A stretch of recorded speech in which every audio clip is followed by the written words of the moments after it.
Pinaghahandaan ng ilang lokal na opisyal ang pagpapatupad ng pinahigpit na pagbabantay sa mga menor de edad na lumalabag sa curfew.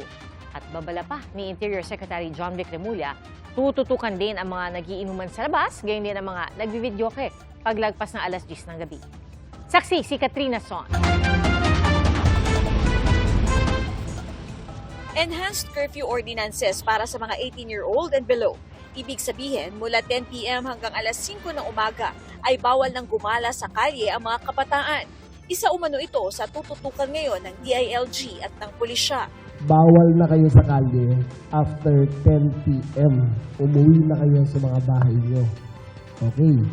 Yung mga rugby boys dyan, yung mga geng-geng dyan, yung mga gago sa kalye dyan, magtago na kayo, umuwi na kayo pag 10 o'clock. Uhulihin namin kayo. Kasama raw ito sa hakbang na kanilang ginagawa para masiguro na ligtas ang ating bansa. Dagdag pa ni Remulla, kapag kinakailangan umano talagang lumabas ng menor de edad, kinakailangan nilang magpakita ng proof of employment o proof of education. Dahil dito, agad nagsagawa ng pagpupulong ang mga taga-barangay Kulyat sa Quezon City. Isa sa mga pinag-usapan nila rito ay ang pagpapaigting ng kanilang ipinapatupad na curfew o kung tawagin nila ay disciplinary hour.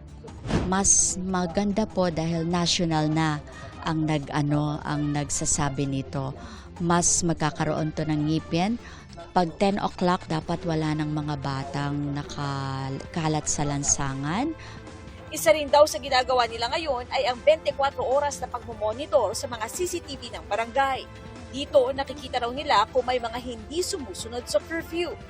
At halimbawa po, may mga bata na naglalaro dyan, past 10 o'clock na, ilo-localize po yung ating public address system. So, sasabihin, tatawagan ng pansin, o yung mga bata dyan, naka-white na sando, naka-black na short, umuwi na kayo. Bukod dito, tuloy-tuloy din daw na ginagawa nila ang pag-iikot sa kanilang lugar para masiguro na lahat ay sumusunod. Pabor din naman ang ilang mga kababayan nating nakapanayam ng GMA News sa pagpapaigting ng curfew sa mga menor de edad. Lalo na at may ilan umanong mga kabataan na nababarkada at gumagamit ng iligal na droga. Yung mga batang naghamog dyan. Oo, ang dami. Nagsusolving kahit gabi. Oo, kahit saan natutulog dyan. Oo, ang dami. I think it's a good idea para malesen natin pati yung mga minor related na accidents. Tsaka yung mga magandang idea po siya. And at the same time siguro panatag yung mga magulang na andun yung anak nila sa bahay. Pabor ako doon sa curfew na yun, pabor ako doon. Pero dapat naman, tingnan nila yung mga lansangan dito, ang daming nakakalat na mga batang gala na nagra-rugby dyan. Bukod sa curfew, mahigpit din sa mga umiinom sa kalsada. Kaya sabihan ko ang lahat, pasensyahan tayo. Pag kayo mag-inuman sa kalye, uhulihin namin kayo. Gayon din sa mga pakalat-kalat sa kalye na walang damit pang itaas. Ang mga nagbibidyo titiyaking walang lalampas ng alas 10 ng gabi. Kung ayaw nyo matulog, magpatulog naman kayo. Patulugin nyo mga kapitbahay nyo.